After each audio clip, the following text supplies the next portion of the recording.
Hello मित्रांनो, मी chartered accountant प्रकाश बिलीमोरिया बोलतो। 3-4 महिन्यापूर्वी मी डॉक्टर जॉली सिन्हा जे फातिमा नगरमध्ये आहे, जे डेंटल इम्प्लांटमध्ये त्यांची मास्टरी आहे, जे मी ऐकून होतो एक दोघांकडून, तर मी त्यांच्याकडे इम्प्लांटसाठी आलो। आणि लोकांची एक गैरसमजुती आहे की ही जे सर्जरी इम्प्लांट त्याच्यात खूप दुखतं, तुम्हाला पेन होतो, पण मी तुम्हाला ठामपणे सांगतो की ही सर्जरीमध्ये तुम्हाला बिलकुल दुखणार नाही।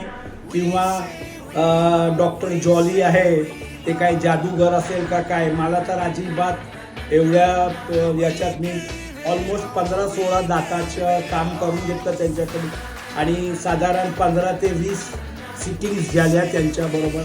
अजिबात मला दुखलं नाही। ते मला आवर्जून सांगत होते पेन किलर घ्या। मी घेतली सुद्धा, पण त्यावेळेला मी मला पेन किलरची गरज नव्हती। सो मी तुम्हाला सगळ्या लोकांना सांगतो की तुम्हाला थोडी भीती किंवा शंका असेल तर ते शंका बाळगू नका आणि निर्धास्तपणे तुम्ही डेंटल इम्प्लांटसाठी जावा आणि आपले दात पुढचे जे आहे आणि तुम्हाला चांगल्या रीतीने खाणं पिणं होणार तेवढं। थँक्यू।